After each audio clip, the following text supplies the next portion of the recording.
Brook, and I am the director of this production of Brigadoon. At a New Year's Eve party going into 2024, Walter, the artistic director here, comes up to me and says that Esther Selk will choreograph this show if you'll direct it. And at the same time, he was going to the other end of the party and saying to Esther, Doug will direct it if you'll choreograph it. And by the end of New Year's Eve, we were signed on to do Brigadoon. Esther and I have had a wonderful collaboration on probably 7 or 8 shows, including 4 at South Bay Musical Theater in the last decade, in the previous decade. What drew me to Brigadoon in particular is it's a wonderful classic tale about faith, about magic, and especially about relationships. I'm always interested in the substantive story in musicals, and sometimes these days it's easy to dismiss these timeless Broadway classics as being outdated, and I really enjoy the opportunity to bring it back to life with a fresh view that is going to be enjoyable and even relatable by modern audiences. We did that here 13 years ago with Finian's Rainbow, which was the same year as Brigadoon on Broadway originally. And so I was very interested in the chance to do it again with Brigadoon itself. So Brigadoon is the first major hit by Lerner Loewe, who of course went on to do Camelot, My Fair Lady, numerous other shows that are just standards. Brigadoon was their first hit though, and it did quite well on Broadway initially. There are some Tony Awards that it might very well have won if they had had those categories for musicals at the time, because the Tony Awards were quite new. But it was very well received by audiences. It had a lot of terrific music, of course, and a lot of wonderful dance. And I think that it appealed to a post-World War II audience in certain ways because it dealt with various aspects of faith and culture. And in so doing, I think Brigadoon was really well timed for giving people a refreshing story with a healthy dose of realism to it that people could really find something to feel good about. It's not necessarily your typical show from the age because it gets pretty far into relationships, and not everybody in the show ends up happily ever after. Some people do, but many of them do not. My vision for this show is quite simply to work with the material that is there, work with what is in the script, and really make the most out of all of it. There's some compelling human stories in here, various portrayals of relationships, mostly between men and women, but by virtue of having some guys from the 1940s in New York, all of a sudden in the world of a bunch of Highlanders from the mid-1700s, there's interesting cultural differences there that they have to reconcile very quickly amongst themselves. Some couples end up together, some couples do not end up together, and we have to cope with what are the consequences on these people when they don't get the happy ending at the end of the show with the person that they're interested in. And the other thing I'd say is my approach is to let the characters really be who they're scripted to be.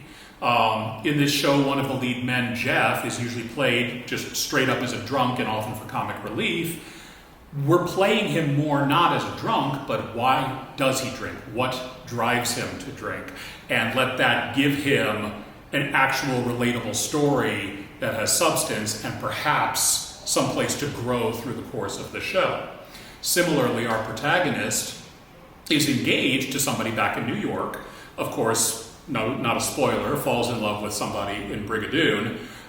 Very often, his fiancée back in New York is portrayed as somebody not very appealing. People don't want to be with her. You can see why he wouldn't want to be with her and would want to be with Fiona in Brigadoon. We're playing her that she's wonderful, that she's absolutely a terrific person. There's nothing wrong with her. There's a lot of right with her, because that actually elevates Fiona into being all the more impressive, and what Tommy feels for her being all the more significant, because here's this wonderful woman he's engaged to, but it's not what's right for him, and therefore wouldn't be what's right for her. So it just means that what he has with Fiona is that much more as a result. So we really try to make the most of those things. My vision with the show is simply to maximize what's on the paper and bring it to the audience for them to experience. It's always a wonderful surprise to see the things that people will bring to the characters and the things that happen just organically as we explore during the rehearsal process. Certainly, I go into rehearsals having an idea of everything that's going to happen, the show pre-blocked and all of that. A lot of that is not what ends up on stage opening night because I'm giving them the framework and the foundation, and they are up there going through it, bringing their own creativity, coming up with new things. And so there are many things that this cast has come up with, and people on the staff, of course, as well, that went beyond what I expected. We have several couples amongst the village people of Brigadoon who are absolutely wonderful to watch in the background, if you will, in certain scenes, and sometimes in the foreground, exceeding what I would have hoped for in terms of how charming and how adorable they can be. The interrelation we have in the show between Maggie Anderson, who you will see communicating mainly just through dance. She doesn't talk much, but she has a complete story that we totally follow purely through what happens in scenes and through her dancing, where she's infatuated with Harry Beaton, who in turn is infatuated with Jean, who is the one who's getting married to Charlie. You need a scorecard for these relationships. The richness of what I'm seeing from Maggie in particular, coming through in her story with Harry, has been a wonderful surprise for how significant it is becoming in the show. In just various line readings that individual people are doing. They're finding ways to make dramatic moments I didn't expect, ways to make things funny that I did not expect. All wonderful things. Sure.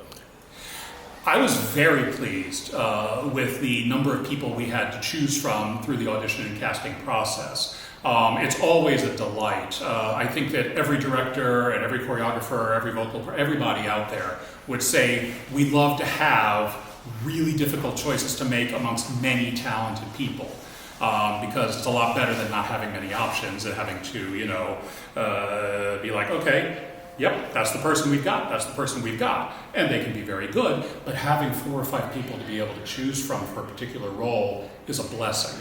And we had that blessing in spades in this process. We had so many wonderful people. It takes a village to create a village.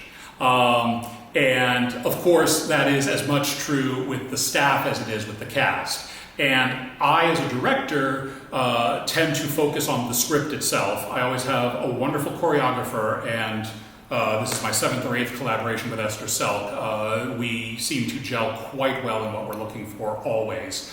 And I can't say enough about how she next levels any production that we've ever done together.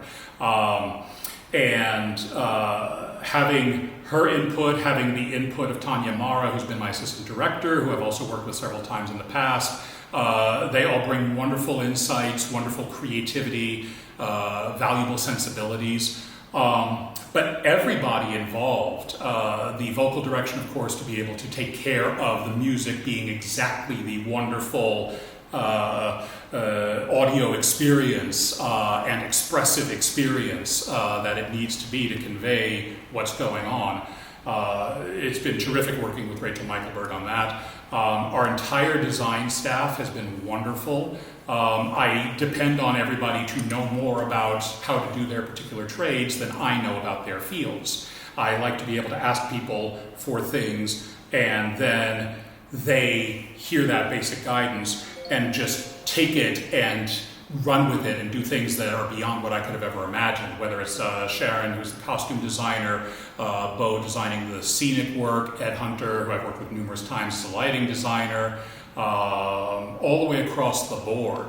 It has been a tremendously collaborative, creative experience, and they bring in valuable things that each new thing they bring further elevates the production.